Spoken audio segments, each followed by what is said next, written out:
Halo, bertemu lagi di acara Ngobrol Asik tentang COVID-19. Acara ini terselenggara atas kerjasama Harian Jawa Pos Radar Semarang dengan Satgas Penanganan COVID-19 Pusat. Bersama saya, Sulis SA, kita akan berbincang tentang perkuliahan selama pandemi dan menyongsong perkuliahan tatap muka. Seperti kita ketahui, sudah lebih dari 1 tahun pandemi COVID-19 melanda negeri ini, termasuk di kota Semarang. Salah satu yang paling terdampak pandemi adalah dunia pendidikan tinggi. Hingga kini pelaksanaan perkuliahan mahasiswa masih dilakukan secara online atau daring. Akibat pelaksanaan pandemi ini atau imbas dari pandemi ini, pelaksanaan Tridharma Perguruan Tinggi yang terdiri atas pendidikan dan pengajaran, penelitian dan pengembangan, serta pengabdian kepada masyarakat pun menjadi terdampak. Lalu seperti apa pelaksanaan perkuliahan selama pandemi COVID-19? Benarkah selama pandemi, penelitian dan pengabdian kepada masyarakat berjalan kurang optimal? Seperti apa persiapan perguruan tinggi menghadapi perkuliahan tatap muka yang mudah-mudahan akan segera dilangsungkan dalam waktu dekat ini? Untuk membahasnya, bersama saya telah hadir Rektor Universitas 17 Agustus 1945 Untak Semarang, Profesor Dr. Suparno, MSI. Saya langsung sapa Bapak Suparno. Pak Rektor, Assalamualaikum. Waalaikumsalam warahmatullahi wabarakatuh. Apa kabar Bapak Rektor? Sehat, sehat. Salam sehat selalu. Salam Pancasila, merdeka. Merdeka. Salam Pancasila. Iya, gitu. utama. Baru pertama kali ketemu Pak Rektor, semangatnya luar biasa. Saya jadi ini Pak, tersetrum istilahnya dengan semangatnya Pak Rektor ini ya.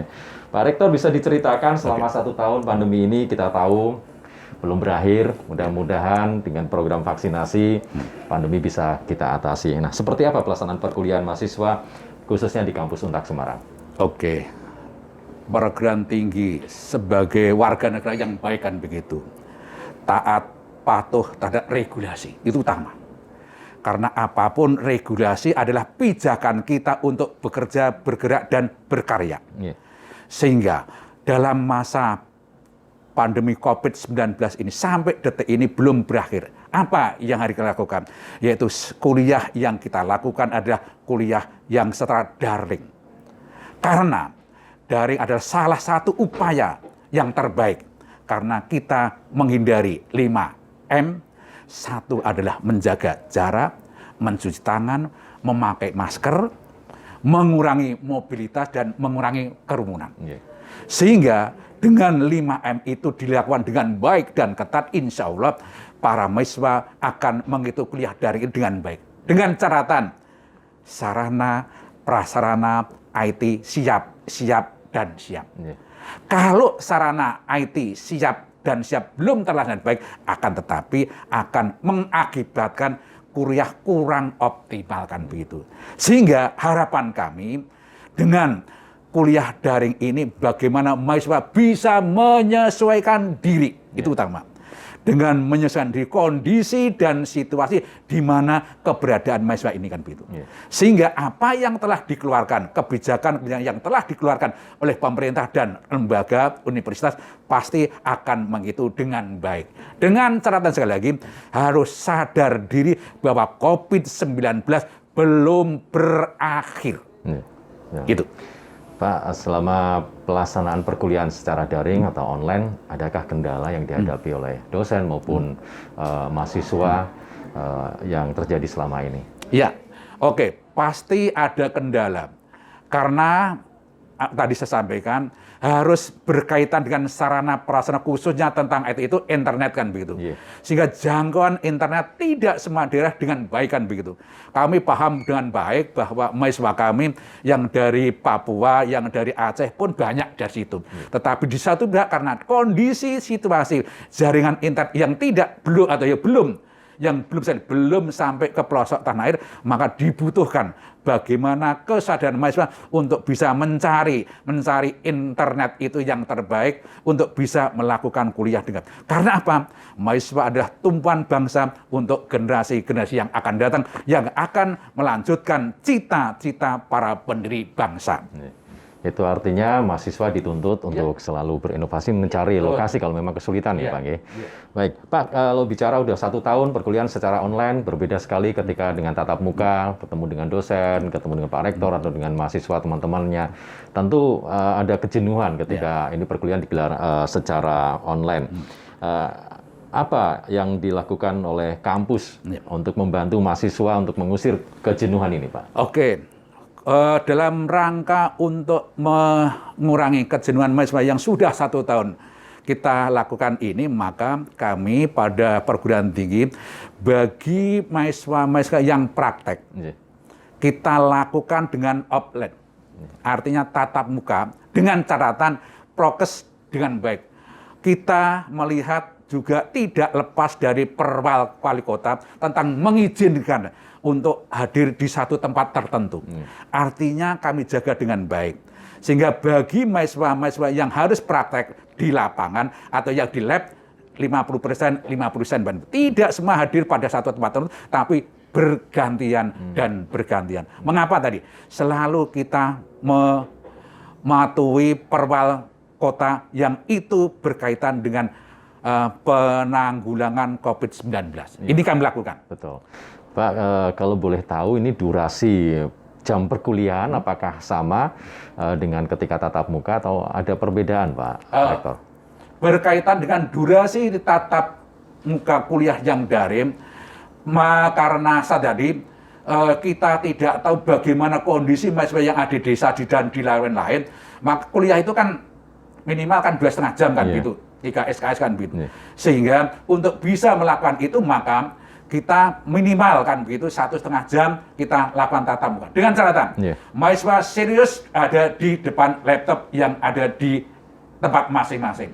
Sehingga harapan kami dengan durasi 1,5 jam yang baik secara efektif dan efisien akan membawa mahasiswa akan lebih baik. Karena kita tidak tahu persis bagaimana kondisi yang ada di masing-masing wilayah kan begitu. Betul. Jadwal itu kan 2,5 jam Pak, 3 SKS itu. Kalau 2,5 jam itu kalau kita bisa efektif 1,5 jam saja, insya Allah akan lebih baik kan begitu. Karena semakin banyak tatap muka dengan jaringan internet yang itu semakin mahal biaya akan dikeluarkan kan begitu. Maka kalau 1,5 jam itu sudah efektif dengan baik, insya Allah akan bisa mengurangi beban yang tadi tatap muka yang 2,5 jam kan begitu. Oke, jadi durasinya yang berkurang. Iya, durasi yang berkurang kan begitu. Pak Rektor, kalau boleh tahu, selain tadi kendala jaringan ya, khususnya teman-teman mahasiswa yang ada di pelosok pedalaman Papua aja yang masih kesulitan jaringan internet, kendala lainnya seperti apa yang dialami mahasiswa yang dilaporkan ke kampus terkait dengan pembelajaran atau perkuliahan secara online ini? Oke, kendalanya adalah satu, bagaimana menyatukan mahasiswa untuk bersama-sama kita melakukan yang terbaik kan begitu. Menyatukan itu butuh waktu, butuh proses kan begitu. Sehingga dengan harapan semua masyarakat yang sudah divaksin, mudah-mudahan tadi akan lebih baik untuk kuliah kembali. Ada kebijakan dari Jendikti, ada istilahnya itu kuliah campuran kan, ada daring dan offline gitu. Artinya kita bisa melakukan kuliah tatap muka dengan catatan selalu memperhatikan prokes yang terbaik. Disiplin pribadi yang harus kita tekankan kan begitu. Di samping itu, lembaga pasti menyediakan sarana prasarana untuk tatap muka yang tadi, yang offline tadi. Artinya tatap muka dengan jalan prokes dilakukan dengan sebaik-baiknya. Contoh, bagaimana setiap mahasiswa yang datang harus ada cek suhu badan kan gitu, harus cuci tangan, harus pakai masker, mengurangi kerumunan gitu. Jarak kuliah antara satu dengan pasti diatur dengan baik kan begitu. Ini harapannya kan begitu. Pak Rektor, meskipun mahasiswa berbeda dengan siswa sekolah SD, SMP, SMA, mereka sudah dewasa, tapi tetap kan harus ada pengawasan juga dari kampus.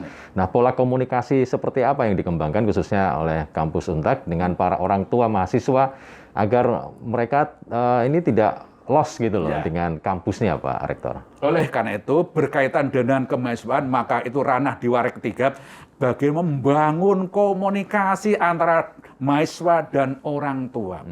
Kesulitan apa yang dihadapi, maka ini akan kami lakukan. Mengapa? Sekali lagi, kita butuh proses dalam memperbaiki kekurangan-kekurangan yang ada. Dengan proses yang kita lakukan, insya Allah komunikasi antara mahasiswa dengan orang tua akan terjalin dengan baik. Harapan kami ini adalah di ranahnya di Warik 3, mudah-mudahan ini akan segera terbentuk dengan baik. Karena apapun adalah satu rangkaian kegiatan yang harus kita lakukan bersama. Itu. Pak, ada nggak orang tua dari mahasiswa yang menyampaikan laporan atau keluhan terkait dengan sistem pembelajaran perkuliahan secara offline ini, atau mungkin perilaku mahasiswa atau ketika mereka pulang di rumah, ada laporan nggak yang masuk ke kampus? Begini Mas, kami selalu menciptakan kampus yang smile, senyum dan senyum kan. Saya tidak henti-hentinya menyapa mahasiswa. Punya prinsip saya adalah jangan pernah membedakan jarak orang satu dengan orang lain. Itu ada semua teman kita. Bahwa setiap manusia yang dilahirkan adalah tinitah podo jinatah gitu. Setiap mahasiswa yang ada kami tanya, Mbak, asli dari mana? Dari Tegal. Bapak sehat? Sehat. Ibu sehat, kerja di mana? Selalu kami tanya, bagaimana hubungan kita dengan mahasiswa? Selalu kita tanya, berapa IP Anda kan gitu. Artinya kami membangun komunikasi yang terbaik antara dosen dan mahasiswa. Sekali, jangan pernah ada jarak antara dosen dan mahasiswa, antara pimpinan dan pimpinan yang lain. Ada satu, yaitu senyum, senyum, dan senyum. Artinya dengan senyum yang dibangun, insya Allah kita lakukan yang namanya membangun solidaritas sesama kan begitu. Wah, kalau boleh ini kampus smile ya, Pak Rektor ya. Saya ceritakan ya. Saya tidak ada konsep jarak antara dosen dan mahasiswa, antara rektor dan mahasiswa. Siapapun yang datang ke kampus kami terima dengan baik, kan begitu. Karena kebutuhan dan kebutuhan kan begitu. Tidak mungkin akan seorang datang kan mau berteknik, tidak ada yang diselesaikan kan begitu. Bagi saya selalu open dan selagi open itu adalah komunikasi yang terbaik untuk kita bersama. Nanti kalau datang ke kampus Untak ada balihonya selamat datang di kampus Smile gitu, Pak Rektor ya. Gitu. Ini penting. Smile ini mencairkan situasi dan karena sekarang ini kan yang terjadi adalah kan keterpurukan kan begitu. Semua lini kan begitu. Tetapi bagaimana keterpurukan ini bisa terjalin dengan baik, membangun kesadaran diri untuk bisa membatasi penularan COVID-19.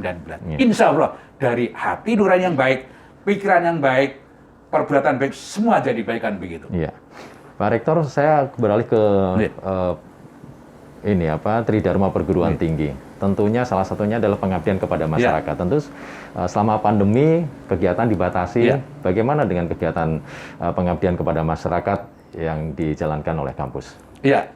Ini contoh konkret adalah sekarang ini sedang kita lakukan kuliah mandiri. Kuliah KKN mandiri. KKN mandiri kan, di mana setiap mahasiswa dipersilahkan mencari lokasi masing-masing dengan catatan berpedoman pada kurikulum yang telah ditetapkan kuliah kerja nyata mandiri. Sudah ada pedomannya di situ bagaimana beraktivitas di masyarakat karena kuliahnya adalah di lokasi masing-masing. Tentang tempatnya, siapa yang menjadi kelompok sasarannya dan siapa yang menjadi juru bicaranya, yang mencari adalah mahasiswa. Ini bukti konkret kami. Pada waktu sebelum COVID ini kami ada program rektor datang ke lokasi. Tetapi dengan program kuliah KKN mandiri ini adalah dipersilahkan mencari data, dokumen, selain itu bagaimana pelaksanaan dilakukan dengan baik. Ingat bahwa KKN adalah wajib bagi Untak Semarang. Gitu. Wah, nanti ini diganti dengan Pak Rektor datang secara virtual nih Pak, lokasi KKN ya. Mulai dari pembekalan, mulai dari penerjunan, itu secara virtual. Sedangkan penarikannya adalah mahasiswa sendiri kepada tokoh masyarakat di mana KKN itu berada kan begitu.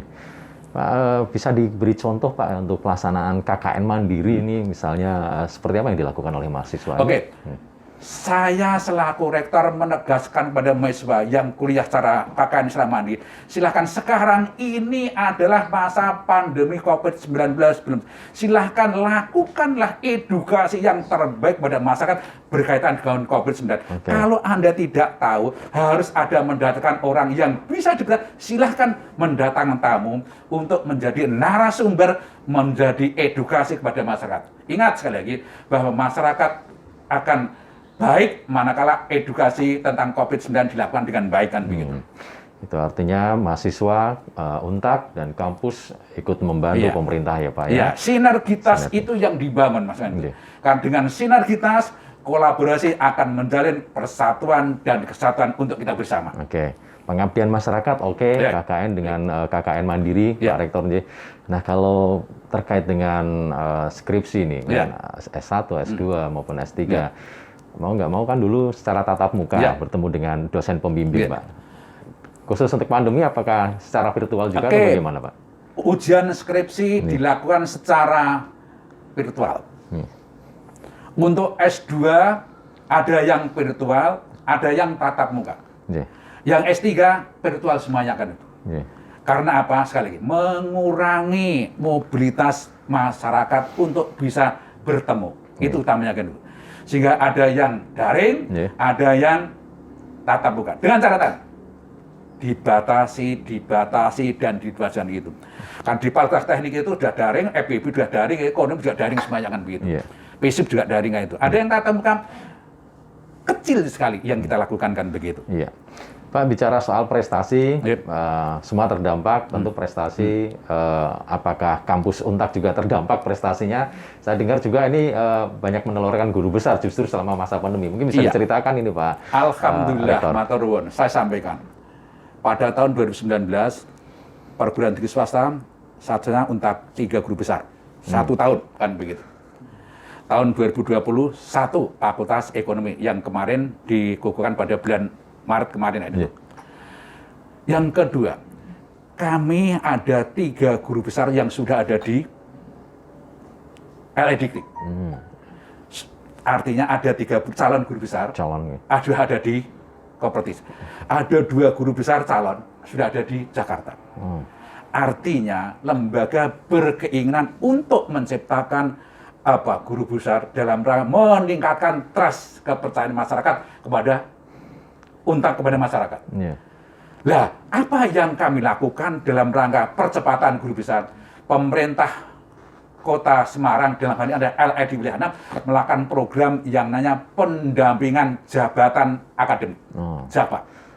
Yaitu yang dari asisten ahli ke lektor, lektor kepala ke guru besar. Itu didampingi oleh LEDikti Wilayah 6.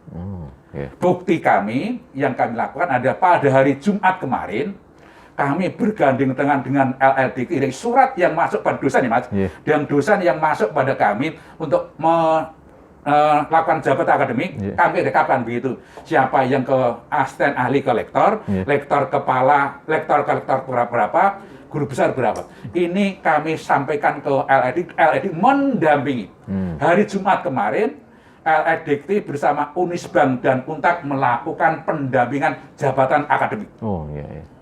Ada yang dari asisten, ada di lektor, ada yang lektor, ada yang guru besar. Ini adalah sudah komitmen dari LED Wilayah 6 adalah membina pendidikan tinggi di Jawa Tengah, yaitu JAPA. Karena apa? Bahwa pemeringkatan perguruan tinggi salah satunya adalah dilihat dari sumber daya manusia, yaitu dosen. Yang dipakai untuk pemeringkatan perguruan tinggi sumber daya adalah mulai dari lektor, kepala, S3, dan guru besar. Sehingga yang lektor dan asisten ahli ini tidak bisa dipakai. Maka komitmen LED Wilayah 6 adalah bagaimana meningkatkan JAPA yang dari asisten ahli ke lektor ke lektor kepala.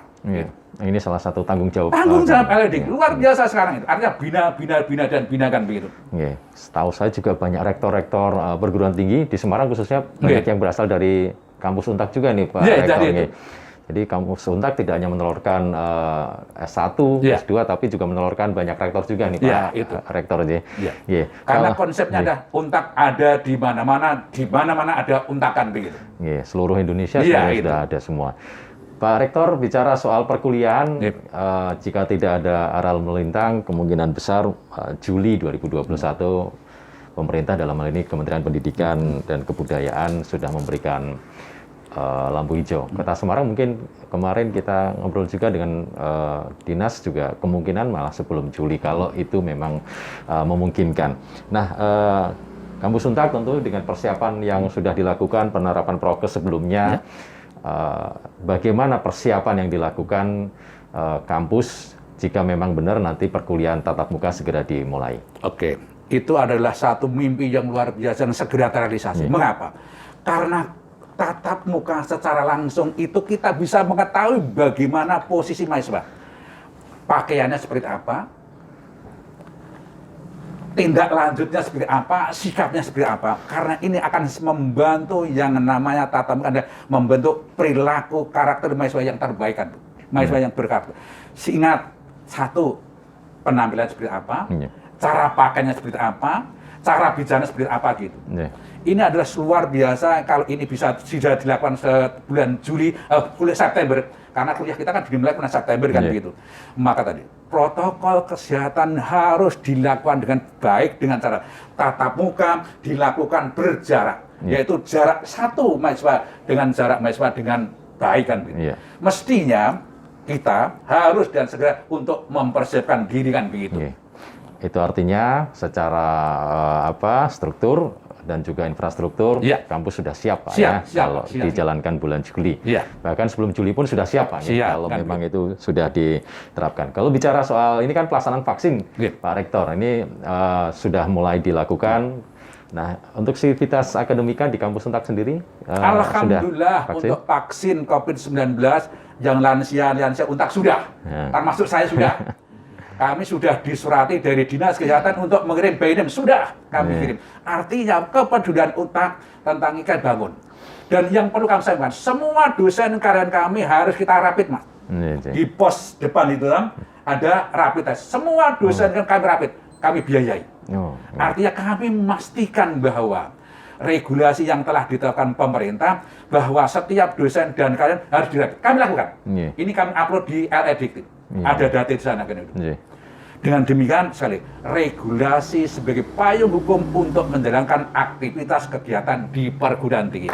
Sehingga kalau regulasi itu dilakukan dengan baik, insya Allah kerjakan dengan baik kan begitu. Iya, betul Pak. Nah, kira-kira optimisme apa yang mesti dimunculkan kalangan pendidikan tinggi di era pandemi COVID-19 ini Pak Rektor? Ya, kami berharap apapun kegiatan yang dilakukan oleh para dosen kita, ayo kita selalu dan selalu menjaga kewaspadaan COVID-19. Artinya kita tahu apa yang boleh kita lakukan dan apa yang tidak boleh kita lakukan. Insya Allah dengan membangun kesadaran diri, kita potensi untuk hidup bersama, guyup rukun akan berjalan dengan baik. Sehingga COVID-19 akan berakhir. Harapannya akan begitu. Nah ini harapan untuk sivitas ya Pak ya, untuk pendidikan tinggi. Untuk mahasiswa Pak, agar mereka tetap semangat, tidak jenuh selama pandemi ini, apa yang pesan Pak Rektor untuk mahasiswa? Oke. Pak. Sekali, kejenuhan pasti ada, karena sudah 1 tahun. Tapi bagaimana cara kita untuk membangkitkan mahasiswa tidak jenuh, yaitu kita bertemu tatap muka dengan jalan protokol kesehatan dengan baik. Tegur siapa? Tegur siapa? Yaitu selalu dan selalu kita mengingatkan bersama umat, mendoakan yang ketiga silaturahmi gitu. Itu ada bagaimana kita caranya untuk dia membangun motivasi mahasiswa untuk selalu dan selalu untuk mengurangi kejenuhan gitu. Ayo kita bangkitkan semangat motivasi yang terbaik kepada mahasiswa harus kita lakukan. Dan salah satunya jangan pernah membawa jarak kita dengan mahasiswa, itu tidak ada gunanya itu. Kita lakukan smile, kampus smile dan smile kan begitu. Kalau jaga jarak fisik oke ya, tapi hati nggak boleh. Tetap harus membangun solidaritas bersama dari hati nurani yang dalam kan begitu. Kenapa? Kalau tidak bisa membantu, bantulah kan begitu. Jaga terus solidaritas, jangan sampai kendor Pak Rektor. Gitu. Baik Pak Rektor, terima kasih sudah berbincang bersama dengan kami. Mudah-mudahan ini bisa memberikan inspirasi bagi kami, khususnya kita yang masih muda-muda ini Pak Rektor, untuk meneladani semangat Pak Rektor dan juga selalu smile, dan juga menjaga solidaritas. Itu yang paling penting khususnya di era pandemi ini. Meskipun nanti pandemi berakhir, mudah-mudahan tetap solidaritas harus tetap kita jaga, smile juga tetap Pak ya Pak ya. Baik Pak Rektor, terima kasih sekali lagi, sukses untuk kampus Untak Semarang. Mudah-mudahan mampu melewati semua tantangan ini di era pandemi dan kampus Untak terus berjaya dan menjadi salah satu kampus yang terkemuka di Semarang dan tanah air. Oke, akhirnya saya matur. Karena saya di sini dengan teman-teman, saya ingin memotivasi semuanya. Anda muda adalah Anda yang muda berkarya, berprestasi. Saya yang sudah lansia, saya itu ketua RW, Mas. Tahun 2000 sampai sekarang. Berapa tahun? Wah, 21. Membangun kepercayaan masyarakat yang terbaik. Semua diajak rembukan, dirangkul. Ono rembuk, ya dirembuk. 21 tahun saya, ketua RW. Tahun 2000 sampai sekarang. Kenapa? Selalu mengajak kebersamaan di antara kita. Tadi prinsipnya adalah jangan pernah membawa jarak antara orang satu dengan orang. Itu tidak. Ayo kita sama-sama satu nasib seperjuangan, yaitu tadi setiap manusia yang dilakukan tinitah podo jinatah begitu.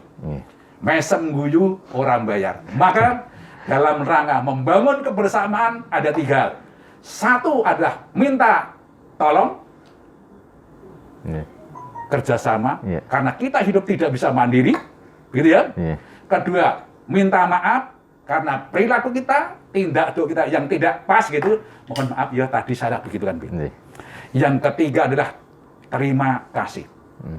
Artinya apa? 2 kata, berapa yang kita terima, berapa yang kita kasihkan pada sesama. Contoh gampang saja. Kita dapat honor panitia 100.000. 10.000 kasihkan tukang parkir atau doanya luar biasa. Panjang umur, sehat jasmani, rezeki barokah melimpahkan gitu. 10.000 aja. Yang 90.000 nggak tahu. Mungkin di rumah Pak minta uang untuk buat prakarya. Istrinya Pak hari ini arisan. Pak sepatu anak rusak. Ya, habis dah. Maka uang bapaknya 10.000 tadi yang diterima oleh saudara kita dengan ucapan yang begitu luar biasa mendoakan kita dan kita. Ayo kita bangun. Apa yang kita lakukan yaitu nilai-nilai kejujuran untuk menuju keikhlasan. Begitu, Dur? Oke, baik. Gitu ya? Baik. 3, minta maaf, minta tolong, minta maaf, terima kasih. Kuncinya kan begitu. Oke, demikian tadi ngobrol asik tentang COVID-19 bersama Rektor Universitas 17 Agustus 1945 Untak Semarang, Profesor Dr. Suparno MSI. Terima kasih Pak Rektor, salam sehat terus Pak Rektor, selalu semangat ya Pak Rektor ya. Saya meneladani itu tadi apa sikap-sikap nilai-nilai yang ditunjukkan oleh Pak Rektor. Mudah-mudahan saya bisa meneladani apa yang sudah disampaikan oleh Pak Rektor. Demikian pemirsa Radar Semarang TV, perbincangan kita pada kesempatan kali ini. Selalu saya ingatkan kepada Anda semuanya untuk ingat pesan Ibu 5M. Kalau dulu ada 3M, sekarang tambah 5M ya. Memakai masker, mencuci tangan, kemudian juga menjaga jarak, mengurangi mobilitas, dan juga mengurangi kerumunan. Hindari kerumunan. Ini yang paling penting agar penularan COVID-19 bisa terus kita tekan dan kita bisa memenangkan pertempuran dalam tanda kutip atas COVID-19. Saya Suli Sesa, terima kasih. Salam sehat. Wassalamualaikum warahmatullahi wabarakatuh. Waalaikumsalam warahmatullahi wabarakatuh. Sekian. Akhir kata, wassalamualaikum warahmatullahi wabarakatuh. Salam sejahtera untuk kita semuanya. Salam sehat selalu. Salam Pancasila. Merdeka. Merdeka.